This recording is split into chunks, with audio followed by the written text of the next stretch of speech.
Hello everybody, welcome back to our program. How are you doing? How are you doing? I hope you're fine. You have to be fine. Today, what we're going to be discussing is actually more like a question somebody asked me.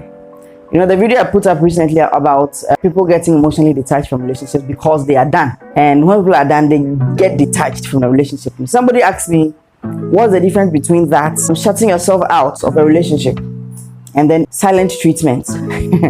Because the silent treatment are when people decide not to talk to their partner. They decide to cut communication with their partners over a period of time, maybe because of a prevailing situation. For instance, a couple are having a fight and one doesn't want to lose their cool.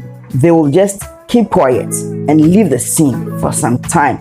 And then when their emotions have settled down a little bit, they can now go back and revisit the topic and then discuss it again as mature adults. The part of it that becomes abusive is when the people know the person who is perpetrating the silent treatment is doing it to manipulate your emotions. They know that by being silent, they are emotionally hurting you, emotionally making you feel desperate, because you want to know what is going on. You want to understand what they are thinking about so that you can try to help the situation, and you want to create that level of connection, that kind of connection, so that you can sort or trash things out. Because they know that you are in that state of cognitive dissonance, it gives them a certain form of power to control how you feel and control the mood and ambience of your relationship or the environment you're in, so that they have the upper hand in terms of emotional control. So in this case, then silent treatment becomes abusive and can get so bad that people who are being treated with silence become so confused and become a pure reflection of themselves. They begin to doubt themselves. They begin to wonder what they can do right, and they begin to walk on tenterhooks because they don't know how your next move is going to be. And they try to get into your emotions, but you consciously shut them out to punish you or just gain control of your emotions and the relationship. The kind of emotional disconnect that I talked about in my former video is not so much a matter of silent treatment. At this level of emotional disconnect, your partner is not trying to manipulate the situation. First of all, they're not even interested in what you do to make them feel emotionally unstable. They don't care about the trigger anymore. They have come to terms with themselves. They've comforted themselves, and so the trigger doesn't harm them again. The person is not in any way trying to get your attention. They are done with you. They have built a certain form of self-preservatory wall around them, such that they do not want you in their space. They don't want you in their mental space. They don't want you in their vulnerable space. And they could really care less whether you come around to ask of it or not. They are gone. And it happens in relationships a lot, especially when one person has been battered for so long emotionally. They self-preserve. They have settled with the reality of the situation. And whatever outcome that will come, they are okay with it. And it's not even about trying to get your attention anymore.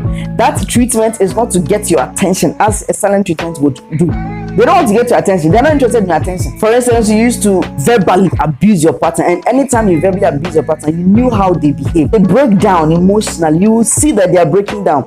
And then they even put up an attitude to let you know that they are breaking down, because they are connected to you in that level. And at some point, they won't talk to you. They will not communicate with you. They will not show any sign of interest in you until you begin to ask them what's going on, and then try to build back that relationship. But when the person is literally done in a relationship, they shut your influence, your emotional influence. They shut it out, and they're not shutting it out with the intention of rebuilding their relationship. They are shutting it out because at this point, it doesn't affect them anymore. They don't care. They are not affected.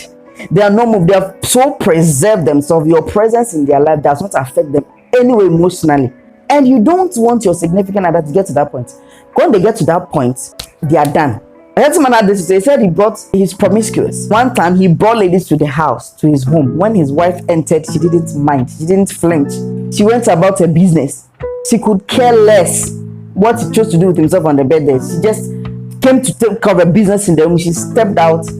And the guy was literally like, why? At that point, you should know that the person is done. And if they're in a relationship with you, they're in there because of something they want to preserve, maybe because of the children. Maybe they built so much with you, they want to let go of all their investments in the relationship. And so they're just there with you. But emotionally, they're disconnected with you. Some men too, their women, they don't care. They'll provide everything for you in the house. So some men will provide everything you want just for the sake of sustenance and stability if you have children, but emotionally they are gone, and it has nothing to do with silent treatment. And that has come about because over the time, people have realized in the relationship that they are not taking careful thoughts of how to treat and handle their emotions. And so they have shut you out, so that you have become such a noise in their sanity that they have shut you out. So as much as possible, try to listen, communicate with your significant others, so especially if they are so important to you, because most people, they don't even know what they've got until they begin to lose it. That's when they come back to their senses and want to make things right. But at this point where they've shut you out emotionally and they have outgrown your nonsense, most of the time there's nothing you can do to bring back the relationship or build back that emotional fort. It is incumbent on you to keep your spouse's emotional sanity in a good balance, so that they have the edge to keep building, to keep trusting you with their emotions, with their vulnerability, their intimate selves. Because when it goes, you would wish. I mean, imagine living in a house with someone who is not there. You have virtually become housemates and roommates. You don't want that to happen. You don't want that to happen. And it goes beyond the silent treatment. It is at a point where your spouse has become a stranger, a total stranger to you, like someone out there. Now you have to now work at building that relationship, and it will take time. It could take a lifetime. Yeah. So at this point, evaluate your current relationship and decide where you both are standing at. If emotionally you are all available, or emotionally you are all not available, and try to make it work. Because they say you don't know what you have got until you lose it. You don't know. So thank you very much for sticking and staying this across nuisance. Please do subscribe if you haven't subscribed. Share this video if it speaks to you, to somebody else who might need it. Like and leave a comment down there. Thank you very much for watching.